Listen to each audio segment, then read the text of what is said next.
O cheiro de café queimado ainda impregnava o ar quando Esperança acordou sobressaltada. Não era o aroma doce e familiar que conhecia desde menina, mas algo amargo, nauseante, que fazia seus olhos arderem e sua garganta se fechar. Por um momento, ainda entre o sono e a vigília, pensou que fosse apenas mais um pesadelo. Mas o grito agudo de Dona Conceição, vindo do barraco ao lado, trouxe-a brutalmente de volta à realidade daquela madrugada de 15 de agosto de 1962. As brasas ainda fumegavam, onde antes erguiam-se 12 barracos de colonos na Fazenda Santa Helena. Corpos carbonizados jaziam entre os escombros, alguns ainda em posições que sugeriam tentativas desesperadas de fuga. Outros pareciam ter sido surpreendidos no sono mais profundo. Esperança caminhava entre os destroços como um fantasma, os pés descalços pisando em cinzas que ainda conservavam o calor da morte. Ela havia sobrevivido apenas porque naquela noite dormira na casa de sua comadre, do outro lado da propriedade, longe o suficiente para escapar da carnificina, mas perto demais para não sentir o peso da culpa que agora carregaria para sempre. A Fazenda Santa Helena estendia-se por milhares de hectares no interior da Bahia. Suas terras vermelhas e férteis, abraçando colinas cobertas por cafezais, que antes eram motivo de orgulho para toda a região. Coronel Juvenal Brandão havia herdado a propriedade do pai e, ao longo de 3 décadas, transformara-a num verdadeiro império do café. Homem de estatura imponente, bigode espesso e olhar penetrante, Juvenal era conhecido em toda a redondeza não apenas pela riqueza, mas principalmente pelo temperamento explosivo e pela maneira implacável com que tratava qualquer questão relacionada aos seus negócios. Nos tempos áureos, a fazenda empregava mais de 200 trabalhadores durante as safras, vindos de todos os cantos do sertão baiano em busca de trabalho e esperança. Esperança conhecia bem aquela rotina, pois havia crescido entre os cafezais, filha de colonos que chegaram ali ainda jovens, fugindo da seca que assolara o interior. Seu pai, Antônio Pereira, era um homem respeitado entre os trabalhadores, conhecido pela honestidade e pela capacidade de organizar o trabalho de colheita com uma eficiência que impressionava até mesmo o coronel. Durante anos, a família de Esperança vivera com relativa tranquilidade no pequeno barraco de 3 cômodos que o coronel disponibilizava para as famílias dos colonos mais antigos. Mas o ano de 1962 trouxera consigo uma praga devastadora que ninguém soubera prever ou combater. A broca do café, um pequeno besouro que perfurava os grãos ainda verdes, espalhou-se pelos cafezais como fogo em palha seca. Em poucas semanas, plantações inteiras que prometiam uma colheita abundante transformaram-se em extensões de pés doentios, com frutos furados e imprestáveis. O desespero tomou conta dos colonos, que viram suas expectativas de pagamento se desfazerem junto com os grãos perfurados que caíam no chão como lágrimas marrons. Antônio Pereira foi um dos primeiros a procurar o coronel para explicar a situação. Era um homem de poucas palavras, mas quando falava, suas palavras carregavam o peso da honestidade. Bateu na porta da Casa Grande numa tarde de maio, o chapéu de palha nas mãos e o coração apertado. Juvenal o recebeu na varanda, sentado numa cadeira de balanço, fumando um charuto cubano que um comerciante de Salvador havia lhe trazido. "Coronel", começou Antônio, a voz embargada, "vim falar com o senhor sobre a safra. O senhor já deve ter visto o estado dos pés de café." Juvenal não respondeu imediatamente. Continuou balançando na cadeira, soltando baforadas lentas de fumaça, como se estivesse considerando cada palavra que ouvira. Seus olhos pequenos e escuros fixaram-se em Antônio com uma intensidade que fazia o homem se sentir menor do que realmente era. "Eu vejo tudo o que acontece na minha terra, Antônio", disse finalmente o coronel, sua voz grave ecoando na varanda. "Vejo e não gosto do que vejo. É que a praga pegou tudo, coronel. Não foi descuido nosso. O senhor sabe que sempre cuidamos dos cafezais como se fossem nossos próprios filhos. Mas essa broca... Antônio balançou a cabeça, impotente. Praga ou não praga? Interrompeu Juvenal, levantando-se bruscamente da cadeira. Vocês me devem o que ficou acordado. Não foi o besouro que fez o contrato com vocês, fui eu. E eu não aceito conversa de calote. A palavra soou como um tapa no rosto de Antônio. Em toda a sua vida de trabalho honesto, jamais alguém havia sequer insinuado que ele pudesse ser um caloteiro. Suas mãos tremeram ligeiramente, mas ele manteve a voz firme. Não é calote, coronel. É um pedido de prazo. A gente trabalha mais, faz horas extras, pega emprestado com parentes, mas paga. Só precisamos de um tempo. Juvenal deu 2 passos em direção ao colono, e Antônio pode sentir o cheiro forte do charuto misturado com o perfume francês que o coronel usava. Era um contraste perturbador com o odor de suor e terra que exalava de suas próprias roupas. Tempo? A voz do coronel subiu um tom. Tempo é o que eu já dei demais para vocês. 3 meses de prazo quando começou essa história de praga. Mais 2 meses depois que vocês vieram choramingar na minha porta. E agora querem mais?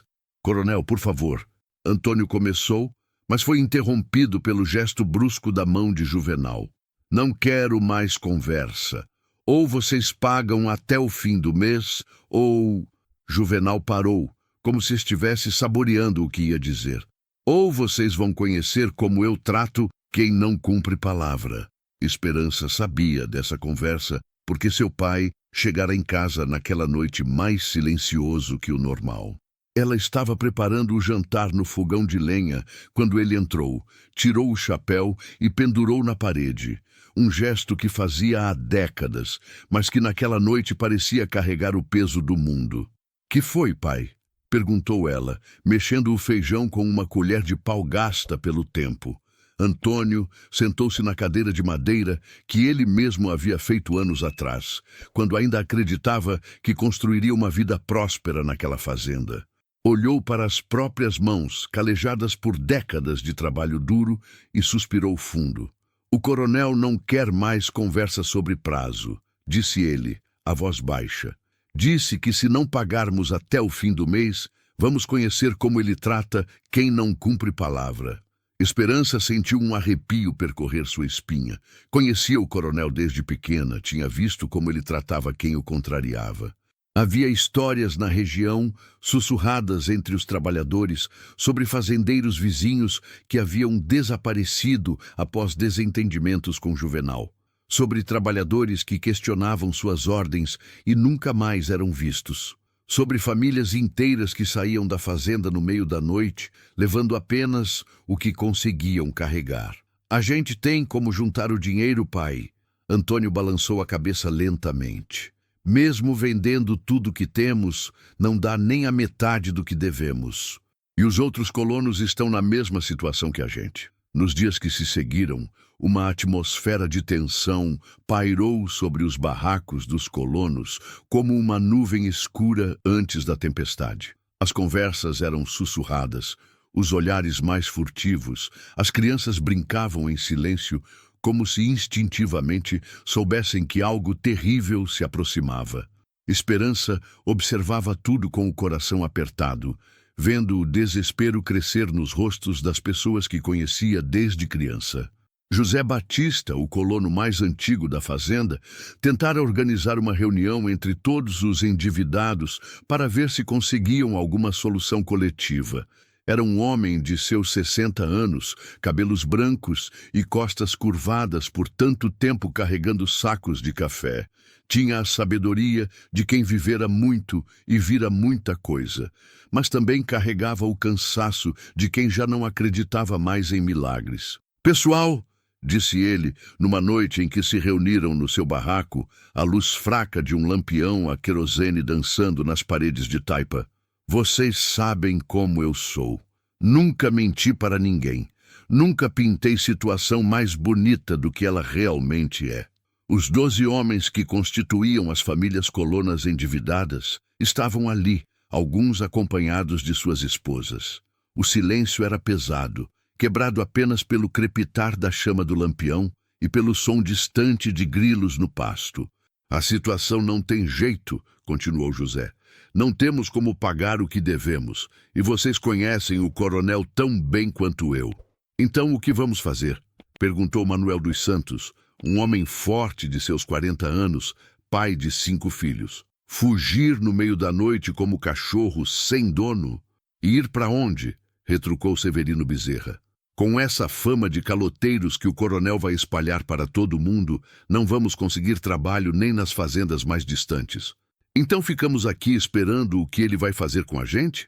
A voz era de Dona Conceição, esposa de Antônio Pereira e mãe de Esperança.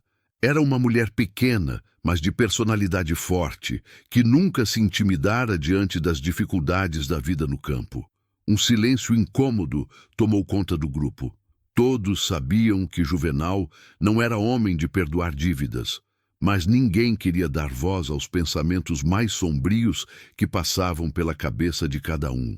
Ele não pode fazer nada demais, disse finalmente Raimundo Silva, mais para convencer a si mesmo do que aos outros. Afinal de contas, vivemos em 1962, não mais nos tempos dos escravos. Tem lei, tem polícia. José Batista soltou uma risada amarga. Lei? Polícia? Meu filho, você esqueceu onde estamos? A lei aqui é a palavra do coronel. E o delegado da cidade toma cachaça com ele todo domingo depois da missa. Era verdade. Esperança sabia que o coronel Juvenal tinha influência que se estendia muito além dos limites de sua fazenda. Era amigo íntimo do prefeito. Financiava as campanhas políticas da região. Tinha negócios com comerciantes de Salvador e até mesmo de outras cidades. Quando ele falava, todo mundo escutava. Quando ele mandava, todo mundo obedecia. Então estamos perdidos mesmo, murmurou Manuel, passando as mãos pelo rosto cansado. Não estamos perdidos enquanto estivermos vivos, disse Antônio Pereira, falando pela primeira vez naquela reunião. Vamos tentar conversar com ele mais uma vez, todos juntos. Explicar que não foi má vontade, que foi a praga mesmo. Quem sabe ele... Ele o quê?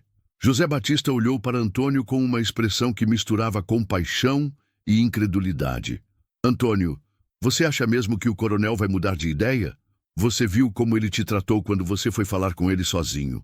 Mas se formos todos juntos, se explicarmos direito, se formos todos juntos, ele vai achar que estamos nos organizando contra ele, interrompeu Severino. E aí vai ser pior ainda. A discussão continuou por mais 2 horas, mas não chegaram a conclusão alguma. Cada alternativa parecia pior que a anterior. Fugir significava abandonar tudo e começar a vida do zero em algum lugar desconhecido, sem dinheiro e com a reputação manchada. Ficar significava enfrentar a ira do coronel sem ter como cumprir o acordo. E tentar negociar novamente parecia uma missão impossível diante da intransigência já demonstrada por Juvenal. Quando a reunião se desfez, cada família voltou para seu barraco carregando o peso da incerteza. Esperança caminhou ao lado dos pais pela trilha de terra batida que separava as casas dos colonos da área principal da fazenda. A noite estava clara, com uma lua cheia que iluminava os cafezais devastados pela praga, criando sombras fantasmagóricas entre os pés doentios. Mãe, sussurrou ela, você acha que o coronel é capaz de fazer mal para a gente? Dona Conceição parou de caminhar e olhou para a filha. Seus olhos, mesmo na penumbra da noite, revelavam uma preocupação que ela tentava esconder há semanas. Filha, disse ela, escolhendo cada palavra com cuidado. Existem homens neste mundo que são movidos pela ganância e pelo orgulho. Quando esses sentimentos dominam completamente o coração de alguém, essa pessoa se torna capaz de qualquer coisa. Mas ele não pode simplesmente... Esperança procurava palavras para expressar o medo que sentia, mas não conseguia dar nome àquilo que temia. Pode e já fez antes, disse Antônio, surpreendendo tanto a esposa quanto a filha com sua franqueza. Vocês duas são muito novas para lembrar, Mas há 15 anos, houve uma situação parecida com uns colonos da fazenda Boa Vista, do lado norte daqui. Que situação? Perguntou Esperança, embora uma parte dela não quisesse saber a resposta. Uma família inteira desapareceu da noite para o dia. Pai, mãe e 3 filhos. Diziam que deviam dinheiro para o fazendeiro de lá, que era sócio do coronel Juvenal em algumas transações de gado. Desapareceu como? Antônio parou diante da porta de seu barraco e ficou alguns segundos em silêncio, olhando para as próprias mãos. Foram encontrados uma semana depois, no fundo de um açude que tinha secado por causa da estiagem. Todos com marcas de violência. A polícia disse que tinha sido bandido, mas todo mundo na região sabia a verdade. Esperança sentiu suas pernas amolecerem. A realidade do perigo que enfrentavam atingiu-a como um soco no estômago. E não aconteceu nada com quem fez isso. Que ia acontecer? Dona Conceição balançou a cabeça. Quem ia enfrentar um coronel poderoso por causa de uns colonos pobres? A família não tinha parente influente, não tinha dinheiro para advogado, não tinha nada. Foram enterrados no cemitério da cidade como se tivessem morrido de morte natural. Naquela noite, Esperança mal conseguiu dormir. Ficou deitada em sua cama de palha, olhando para o teto de telhas do barraco e ouvindo os sons da noite. O vento nas folhas dos cafezais, o grito distante de uma coruja, os sussurros dos pais no quarto ao lado. Sabia que eles também não estavam dormindo. Sabia que estavam conversando sobre o que fazer, sobre como proteger a família do que poderia vir. Era uma sensação estranha, essa de sentir-se como um animal encurralado. Durante toda a sua vida de 22 anos, Esperança acreditara que, por mais difíceis que fossem as circunstâncias, sempre havia uma saída, sempre havia esperança. Seu próprio nome parecia ser uma profecia de otimismo num mundo duro. Mas agora, pela primeira vez, sentia que talvez houvesse situações sem solução, momentos em que a única escolha era entre diferentes tipos de tragédia. Os dias que se seguiram passaram numa velocidade angustiante. Cada manhã que amanhecia era um dia a menos antes do fim do prazo estipulado pelo coronel. Os colonos continuavam trabalhando porque não tinham alternativa. Mas o ambiente era de velório. Conversas eram monossilábicas, sorrisos inexistentes, o ar pesado com a ansiedade coletiva. Esperança começou a prestar mais atenção nos movimentos da Casa Grande. Observava os capangas do coronel, homens duros que ele mantinha não exatamente como empregados, mas como uma espécie de guarda pessoal. Eram 5 ou 6 homens que pareciam não ter outra ocupação além de estar sempre por perto quando Juvenal precisava resolver algum problema. Carregavam armas, falavam pouco e olhavam para os colonos com o desprezo de quem considera outros seres humanos como animais de carga. Tinha Zé da Faca, um homem magro e alto, com uma cicatriz que cortava seu rosto do olho direito até o queixo. Diziam que havia ganhado o apelido depois de matar 3 homens numa briga de boteco, usando apenas uma faca de cozinha. Havia também o Tonho Mão de Ferro, baixo e atarracado, com braços grossos como troncos de árvore e uma reputação de conseguir arrancar confissões de qualquer pessoa, mesmo das mais resistentes. E o pior de todos, pelo menos na opinião de Esperança, era o capitão Djalma, que não era capitão de coisa alguma, mas gostava do título e se vestia como um militar, sempre de botas altas e camisa caque. Era ele quem geralmente dava as ordens aos outros capangas e quem parecia ter mais intimidade com o coronel. No dia 10 de agosto, 4 dias antes do prazo final estipulado pelo coronel, Esperança notou um movimento estranho na Casa Grande. Eram quase 2 da tarde quando viu o capitão Djalma conversando com outros 3 homens que ela não conhecia. Eram forasteiros, isso ficava claro pela maneira como se vestiam e se portavam. Um deles usava um chapéu de couro diferente dos que os trabalhadores da região costumavam usar. Outro tinha botas de montaria caras e bem cuidadas. O terceiro carregava uma espingarda nas costas como se fosse a coisa mais natural do mundo. Ela estava estendendo roupas no varal improvisado atrás de seu barraco quando os viu caminhando em direção aos alojamentos dos colonos. Não se aproximaram muito, mas ficaram ali por alguns minutos, apontando para diferentes barracos como se estivessem fazendo algum tipo de reconhecimento do terreno. O estômago de Esperança se contraiu numa sensação de mal-estar que ela já aprendera a reconhecer como prenúncio de problemas. Naquela mesma tarde, José Batista procurou seu pai para uma conversa urgente. Esperança estava na cozinha, preparando o almoço tardio, quando ouviu a voz do velho colono do lado de fora. «Antônio, preciso falar com você», disse ele, e havia algo na sua voz que fez Esperança parar de mexer o feijão e prestar atenção. Seu pai saiu e os dois homens caminharam alguns metros para longe do barraco, mas ela conseguiu ouvir parte da conversa através da janela aberta. «Vi uns homens estranhos conversando com os capangas do coronel hoje», disse José, a voz baixa, mas carregada de preocupação. «Não são daqui da região». «Eu também vi», respondeu Antônio. «Minha filha comentou sobre eles há pouco. Antônio, vou falar uma coisa e você vai achar que eu estou ficando paranoico de velho, mas acho que devíamos sair daqui hoje mesmo, agora, pegar o que der para carregar e sumir». Houve um silêncio longo. Esperança segurou a respiração, esperando a resposta do pai.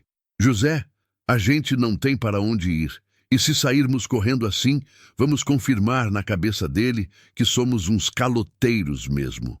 Melhor ser chamado de caloteiro vivo do que ser honesto morto», retrucou José, e a amargura em sua voz fez Esperança se arrepiar.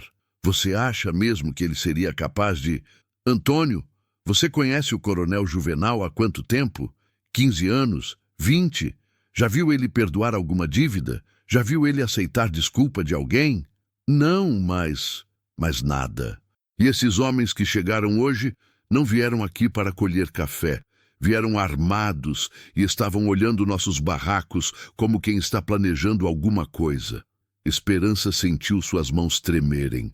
Colocou a colher de pau no fogão e se aproximou mais da janela, tentando ouvir melhor a conversa. «Mesmo que você esteja certo», disse seu pai, «não podemos sair todos correndo ao mesmo tempo. Ia chamar mais atenção ainda. Então vamos combinar. Cada família sai numa hora diferente durante a madrugada. Nos encontramos lá na encruzilhada da Estrada Velha, perto do riacho. De lá, cada um segue para onde conseguir. E deixar tudo para trás? Antônio, que tudo é esse? Uns móveis velhos? Umas panelas? A nossa vida vale mais que isso». Esperança ouviu passos se aproximando e rapidamente voltou para o fogão, fingindo estar concentrada no cozimento. Seu pai entrou no barraco com o rosto sombrio, seguido por José Batista. «Esperança», disse Antônio, «chama sua mãe. Precisamos conversar». Quando Dona Conceição chegou da horta onde estava colhendo verduras para o almoço, a família se reuniu ao redor da mesa de madeira tosca que servia tanto para as refeições quanto para qualquer outra atividade que precisasse de superfície plana. «José acha que devemos sair da fazenda hoje mesmo», disse Antônio, indo direto ao ponto. Ele viu uns homens estranhos conversando com os capangas do coronel. Dona Conceição olhou para José, depois para o marido e finalmente para a filha. Seus olhos revelavam que ela não estava surpresa com a sugestão. «Eu também acho», disse ela simplesmente. «Mãe?» Esperança olhou para ela com surpresa.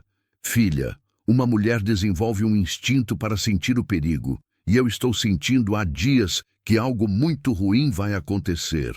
Não sei explicar direito, mas é como se o ar ficasse mais pesado antes de uma tempestade. Mas, e se estivermos exagerando?» perguntou Esperança. «E se sairmos correndo e não acontecer nada? Vamos perder tudo à toa». José Batista se inclinou sobre a mesa e olhou diretamente nos olhos da jovem. «Menina, Vou te fazer uma pergunta. Se você soubesse que sua casa ia pegar fogo durante a noite, você ficaria dormindo dentro dela só porque tinha a possibilidade de o fogo não chegar até você? Era uma analogia simples, mas poderosa. Esperança entendeu o ponto, mas ainda sentia resistência em abandonar o único lugar que conhecera como lar. Tá bem, disse Antônio finalmente. Vamos sair, hoje de madrugada. Mas, José, você tem certeza de que os outros concordam? Já conversei com Manuel dos Santos e com Severino. Eles estão na mesma ideia. Os outros vou procurar agora à tarde. E para onde vamos? Primeiro saímos da fazenda. Depois, vemos o que fazer. O resto daquela tarde passou num ritmo frenético de preparativos discretos. Esperança e sua mãe selecionaram apenas o essencial. Algumas mudas de roupa, um pouco de comida que durasse alguns dias, os poucos documentos que tinham e o dinheiro guardado numa lata enterrada debaixo do assoalho do barraco. Era pouco, muito pouco, mas era tudo que conseguiriam carregar numa fuga noturna. Antônio conversou com os vizinhos mais próximos, sempre com discrição, sempre fingindo naturalidade. A ideia era que cada família saísse em horários diferentes durante a madrugada para não chamar a atenção dos vigias que o coronel mantinha pela fazenda. Se todos desaparecessem ao mesmo tempo, seria óbvio que havia um plano conjunto. Mas se fossem sumindo aos poucos, talvez conseguissem ganhar algumas horas antes que alguém percebesse o que estava acontecendo. O plano era simples: sair caminhando pela trilha que levava ao riacho, no lado oposto da estrada principal. Era um caminho mais longo e mais difícil, mas também menos vigiado. Dali, seguiriam pela mata até chegar à Estrada Velha, onde se encontrariam com as outras famílias.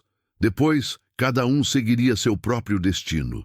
Esperança mal tocou na janta naquela noite. Ficou mexendo o feijão no prato, a mente ocupada com 1000 pensamentos diferentes.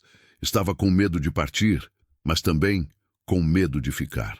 Era como se estivesse caminhando numa corda bamba sobre um precipício, sem saber se era mais seguro seguir em frente ou tentar voltar. Você está certa da decisão, mãe? Perguntou ela quando terminou de lavar os pratos. Dona Conceição estava empacotando algumas roupas num saco de pano. Parou o que estava fazendo e olhou para a filha. Filha, às vezes na vida a gente tem que escolher entre o que conhece e o que não conhece. Eu conheço esse lugar há mais de 20 anos. Conheço cada árvore, cada trilha, cada pessoa. Mas também conheço o coronel Juvenal. E quando um homem como ele fica com raiva, é melhor não estar por perto. E se não conseguirmos uma vida melhor em outro lugar, pelo menos vamos ter a chance de tentar. Se ficarmos aqui, pode ser que nem essa chance a gente tenha mais. Era uma lógica incontestável, mas isso não tornava a situação menos dolorosa. Esperança olhou ao redor do barraco onde havia passado toda a sua vida. As paredes de taipa, o chão de terra batida, a pequena mesa onde a família se reunia para as refeições, o fogão de lenha onde sua mãe cozinhara milhares de pratos ao longo dos anos. Era pobre, era simples, mas era lar. Vou sentir falta daqui, disse ela, mais para si mesma que para a mãe. Eu também, filha, eu também.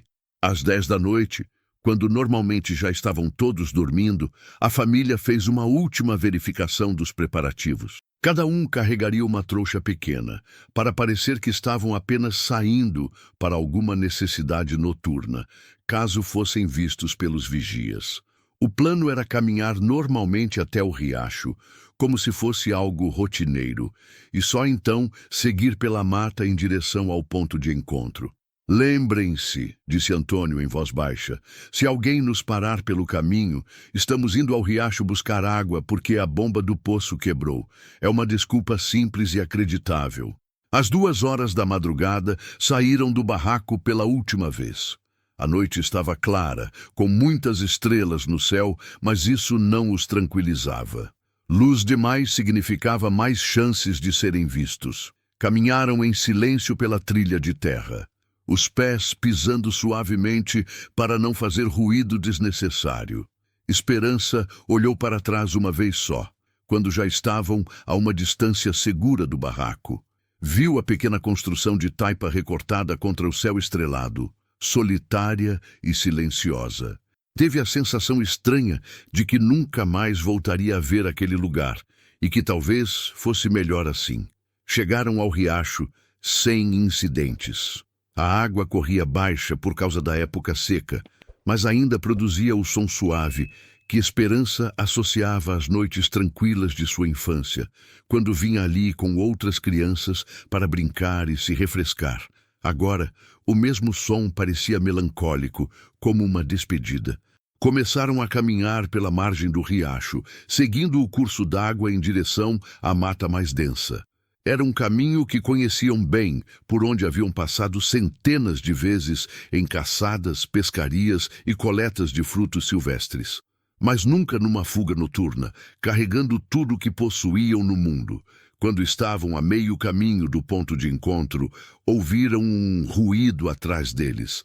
Pararam imediatamente, o coração disparando. Era o som de cavalos se aproximando, não muito distantes. Antônio fez um gesto para que se abaixassem atrás de uma moita de arbustos às margens do riacho. "Fiquem quietos", sussurrou ele. "Pode ser só os vigias fazendo a ronda normal." Mas Esperança sabia que não era uma ronda normal. Vigias não andavam em grupos grandes, e ela conseguia distinguir pelo menos 4 ou 5 cavalos. Além disso, estavam se movendo rápido demais para ser uma patrulha de rotina. Os cavaleiros passaram por eles sem parar, seguindo na direção dos barracos dos colonos. Quando o som dos cascos se afastou, a família saiu de seu esconderijo e apressou o passo. Agora havia urgência real em chegar ao ponto de encontro e sair dali o mais rápido possível. Encontraram José Batista e sua família já esperando na encruzilhada. Estavam agachados atrás de uma pedra grande, as trouxas ao lado, rostos tensos na penumbra da madrugada. "Viram os cavaleiros?" perguntou José, assim que os viu se aproximando. "Vimos. Estavam indo para os barracos", respondeu Antônio. "As outras famílias ainda não chegaram", disse José, olhando na direção de onde deveriam vir os outros colonos. "Será que..." Não terminou a frase, mas todos entenderam o que estava pensando. Será que haviam sido descobertos? Será que as outras famílias haviam sido impedidas de sair? Ou pior, será que alguma coisa já havia acontecido com eles? Esperança sentiu um nó na garganta. Conhecia aquelas pessoas desde criança. Manuel dos Santos havia ensinado seu pai a fazer armadilhas para pegar tatus. Dona Antônia, esposa de Severino Bezerra, havia ajudado sua mãe durante um parto difícil anos atrás. Raimundo Silva sempre contava histórias engraçadas durante as colheitas, fazendo todo mundo rir, mesmo nos dias mais cansativos. "Vamos esperar mais um pouco", disse José. "Pode ser que estejam só atrasados." Mas, no fundo, todos sabiam que algo estava errado. O combinado era chegar ao ponto de encontro até às 3 da madrugada, e já passava das 4. E aqueles cavaleiros indo na direção dos barracos não eram um bom sinal. Às 5 horas, quando o céu começava a clarear no horizonte, José tomou a decisão que ninguém queria tomar. "Não podemos esperar mais. Vamos ter que seguir sem eles." "Mas e se eles precisarem da gente?" perguntou Esperança. "Se eles precisassem da gente, já estariam aqui", respondeu José, com a dureza de quem aprendera a tomar decisões difíceis na vida. "E se ficássemos, provavelmente não poderíamos ajudar ninguém." Era uma lógica cruel, mas correta. Com o coração pesado, as duas famílias começaram a caminhar pela estrada velha, afastando-se da fazenda Santa Helena e de tudo que conheciam como vida. Caminharam durante horas sob o sol crescente do dia 11 de agosto. Esperança olhava constantemente para trás, sempre esperando ver as outras famílias chegando correndo, com alguma explicação para o atraso. Mas a estrada continuava vazia atrás deles, e a cada quilômetro que avançavam, a esperança diminuía um pouco mais. No final da tarde, pararam para descansar à sombra de um juazeiro grande e frondoso. Estavam exaustos, com sede e com os pés doloridos. Dona Conceição distribuiu um pouco da água que haviam trazido e algumas rapaduras que serviam como alimento rápido. «Até onde vamos?» perguntou a esposa de José Batista, uma mulher pequena e silenciosa, que raramente falava, mas que agora parecia estar no limite das forças. «Até a cidade», respondeu José. «Lá vamos ver se conseguimos alguma condução para Salvador ou algum lugar onde possamos recomeçar. E se não conseguirmos dinheiro para a passagem?» José não respondeu imediatamente. Ficou olhando para o horizonte, onde o sol começava a se pôr, pintando o céu de laranja e vermelho. «Então, vamos ter que arranjar trabalho na cidade mesmo. Não deve ser fácil, mas é melhor que...» Parou de falar abruptamente e levantou a mão, pedindo silêncio. Todos ouviram o que ele havia escutado. Cavalos se aproximando pela estrada, vindos da direção da fazenda. «Esconde atrás das árvores!» sussurrou José urgentemente. Correram para se abrigar atrás do juazeiro e de algumas pedras maiores que havia por ali. Esperança conseguiu uma posição de onde podia ver a estrada através dos galhos da árvore. Eram 5 cavaleiros, e ela reconheceu pelo menos 3 deles. O capitão Djalma, Zé da Faca e um dos homens estranhos que havia visto na véspera. Estavam cavalgando rápido, mas pararam exatamente no ponto onde a família havia descansado minutos antes. O capitão Djalma desceu do cavalo e examinou o chão, como um caçador seguindo rastros. Caminhou ao redor da área, apontou para algumas pegadas na terra e disse alguma coisa para os outros homens, que Esperança não conseguiu ouvir. «Estão seguindo a gente», sussurrou José, tão baixo que mal dava para ouvir.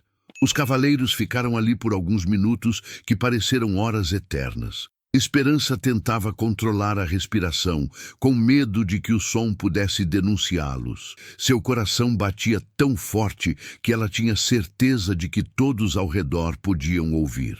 Finalmente, os homens voltaram para os cavalos e seguiram pela estrada, na direção em que as famílias fugitivas estavam indo. Mas, em vez de continuar no galope, diminuíram a velocidade, obviamente procurando por mais sinais da passagem dos colonos. «Não podemos continuar pela estrada», disse José quando os cavaleiros desapareceram numa curva distante. «Vão nos alcançar antes do anoitecer». «Então o que fazemos?» perguntou Antônio. José olhou ao redor, estudando o terreno. À direita da estrada havia um vale coberto de vegetação densa, com algumas elevações rochosas que poderiam servir de esconderijo. «Vamos sair da estrada, seguir por aquele vale ali, pela mata. É mais difícil, mais perigoso, mas eles não vão conseguir seguir a cavalo. E se nos perdermos? Melhor se perder na mata do que ser encontrado pelos capangas do coronel». Saíram da estrada e começaram a descer pelo vale. O terreno era irregular, cheio de pedras soltas e buracos escondidos pela vegetação. Esperança torceu o pé 2 vezes nos primeiros 100 metros, mas continuou caminhando, ignorando a dor. Sabia que parar significava ser capturada, e ser capturada significava... Preferia não pensar no que significava. A vegetação ficava mais densa à medida que desciam. Eram principalmente arbustos espinhosos, mandacarus e xique-xiques, plantas adaptadas ao clima seco que rasgavam as roupas e arranhavam a pele de quem passava. Mas também ofereciam excelente cobertura para quem quisesse se esconder. Caminharam durante o resto da tarde e parte da noite, parando apenas quando a escuridão ficou tão intensa que não conseguiam mais ver onde pisavam. Encontraram um pequeno afloramento rochoso que oferecia alguma proteção e decidiram passar a noite ali. Não acenderam fogo, com medo de serem vistos. Comeram um pouco de rapadura e beberam água com parcimônia, sem saber quando teriam chance de reabastecer seus suprimentos. Depois, se deitaram no chão pedregoso, usando as trouxas como travesseiros improvisados. Esperança não conseguiu dormir. Ficou olhando para as estrelas através das folhas dos arbustos, pensando nos amigos que haviam ficado para trás. O que teria acontecido com eles? Por que não haviam chegado ao ponto de encontro? A imagem dos cavaleiros procurando rastros na estrada não saía de sua mente. De manhã cedo, foram acordados pelo som de tiros distantes. Eram disparos espaçados, que ecoavam pelo vale como trovões secos. José Batista sentou-se imediatamente, o rosto tenso. "São muitos tiros", disse ele, "e estão vindo da direção da fazenda." Esperança sentiu seu sangue gelar. Tiros na fazenda só podiam significar uma coisa, e não era nada boa. "Você acha que..." começou a dizer, mas não conseguiu terminar a pergunta. "Acho que fizemos certo em sair quando saímos", respondeu José gravemente.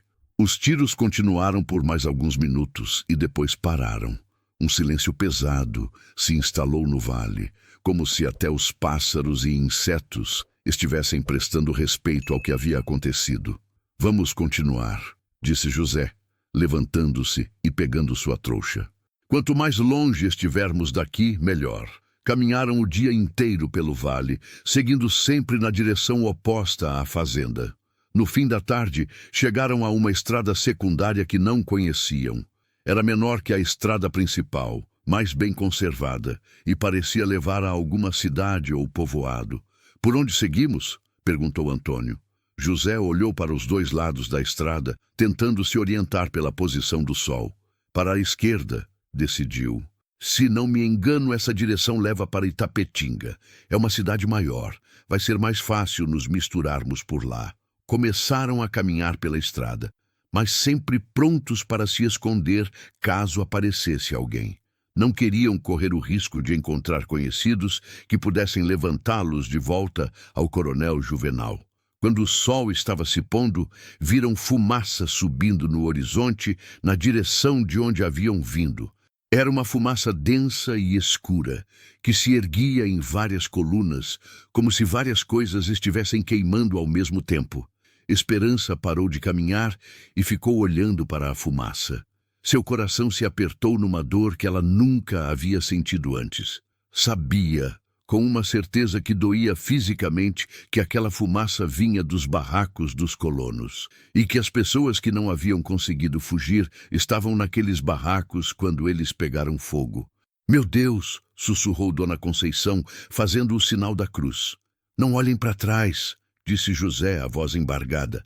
"Não adianta mais nada olhar para trás." Mas Esperança continuou olhando até que a escuridão engoliu completamente as colunas de fumaça. Depois disso, caminharam em silêncio até chegarem a um pequeno povoado onde conseguiram abrigo numa casa de pessoas bondosas que não fizeram perguntas. Naquela noite, deitada numa cama emprestada, Esperança chorou pela primeira vez desde que havia saído da fazenda. Chorou pelos amigos que provavelmente estavam mortos, pela vida que havia perdido, pela inocência que se fora para sempre. Chorou até não ter mais lágrimas, e depois continuou chorando por dentro, num lugar da alma que ela nem sabia que existia. No dia seguinte, souberam por um viajante que passou pelo povoado que havia acontecido um incêndio na fazenda Santa Helena. 12 colonos haviam morrido queimados, junto com suas famílias.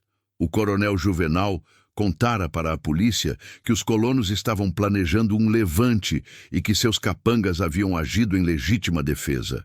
A versão oficial dizia que os colonos atearam fogo em seus próprios barracos numa tentativa de destruir evidências de um plano para roubar gado da fazenda.